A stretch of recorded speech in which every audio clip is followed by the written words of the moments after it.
अस्सलाम वालेकुम।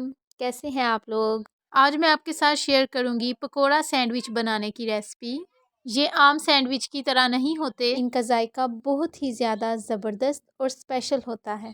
तो चले फिर पकोड़ा सैंडविच बनाना स्टार्ट करते हैं। सबसे पहले एक बाउल में ऐड करेंगे मीडियम साइज़ का प्याज, जिसकी बारीक कटिंग कर लेंगे।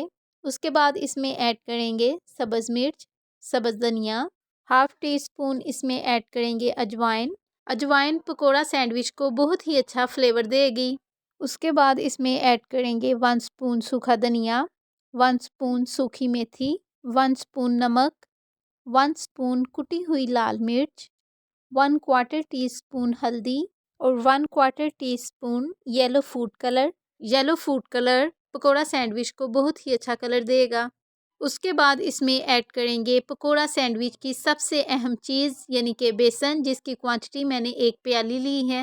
वाटर की हेल्प से इसको मिक्स कर लेंगे। और इसी दौरान अगर आप मेरे चैनल पर नए हैं तो सब्सक्राइब ज़रूर कर दीजिए। ये आपकी तरफ से एक इनाम होता है हमारी उस मेहनत के लिए जो रेसिपी को बनाने के लिए हमने की होती है। मिक्सचर रेडी हो गया है। इसको ना ही ज़्यादा थिन रखना है ना ही ज़्यादा थिक।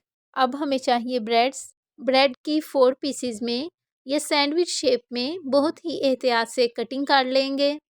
ब्रेड्स की कटिंग हो गई है। अब एक कढ़ाई में कुकिंग ऑयल रख देंगे और ऑयल के गर्म होने के बाद ब्रेड के पीसेस की बेसन में कोटिंग करने के बाद इसको कढ़ाई में ऐड करते जाएंगे और इसको मीडियम फ्लेम पर ऑलमोस्ट 2 मिनट के लिए फ्राई करेंगे और 2 मिनट के बाद इसकी साइड को चेंज कर देंगे और दूसरी साइड को भी ऑलमोस्ट 2 मिनट के लिए ही फ्राई करेंगे। क्रिस्पी पकोड़ा सैंडविच बहुत अच्छी तरह से फ्राई हो गए हैं और इनका जायका भी बहुत ज़्यादा अच्छा बना है।